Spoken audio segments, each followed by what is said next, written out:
Hello. This is Shaget TV.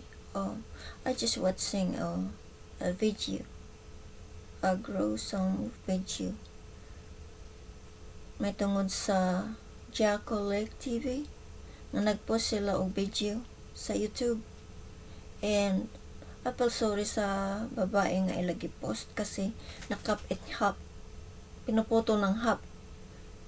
Tapos nagkadugo siya, umiiyak siya. Tapos inano nila yung they looking for her. Then they found her sa sa gubat. Tapos umiiyak yung babae. Cut in half. Umiiyak ang babae, nagkadugo yung kamay niya kasi dumadugo ang katawan niya.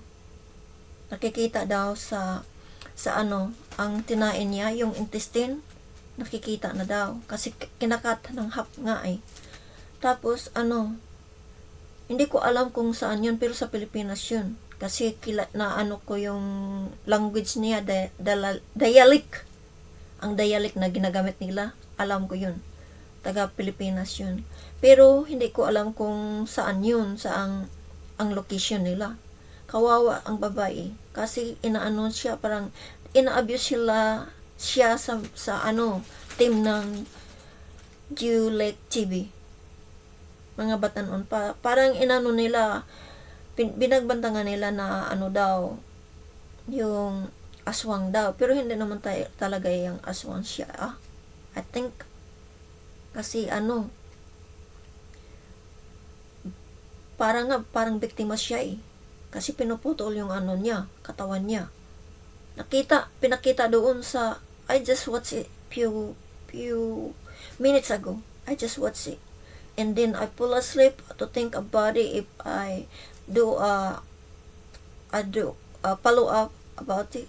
Mao ni naghimo ko video para kung kinsay makakita diani makakuanan, mataga og hustisya ang panghitabo daan nga lugar. Kasi anuhin daw siya, susunugin daw siya, ilalansang daw siya. Nabati ko yun, narinig ko yung sinasabi ng mga team Lake TV. Mga mga batanon pa ang nag-post. Kawawa ang babae. Ang liliit pa naman. Pero hindi mo makikita ang mukha kasi inaanuhan ng buhok niya. Kinakabira ng buhok niya. Pero maano yung boses niya.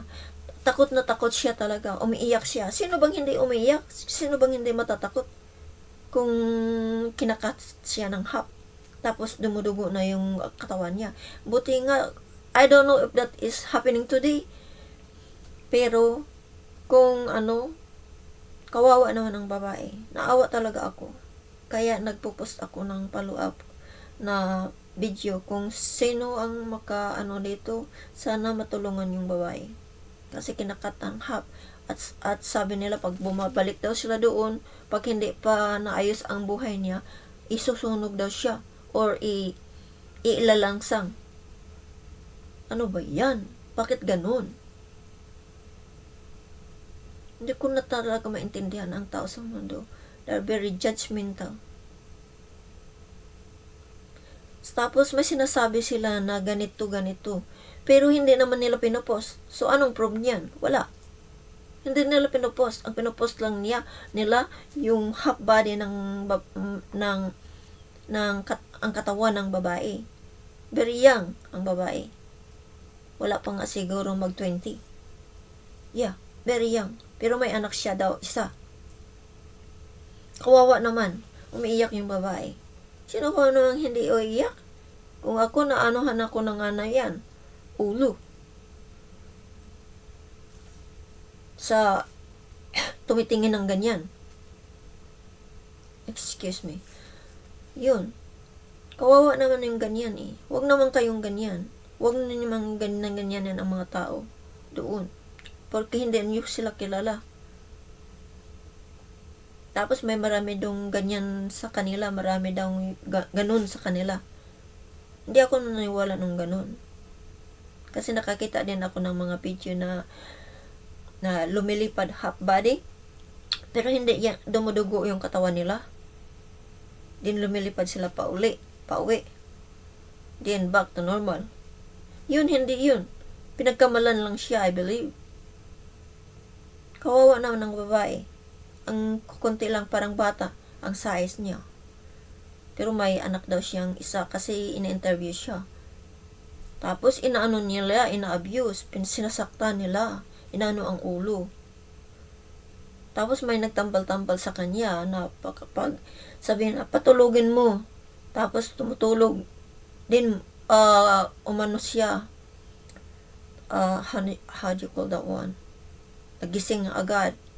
Hindi nga few seconds lang napaantok. Tapos gumigising ka agad siya. Kawawa talaga. Kung sino man nakakita dito ng video, please ipapalo up din nyo. Kasi kawawa yung babae. Kawawa yung mga tao doon na inaano men na multar ng ganyan. Kinakat in half.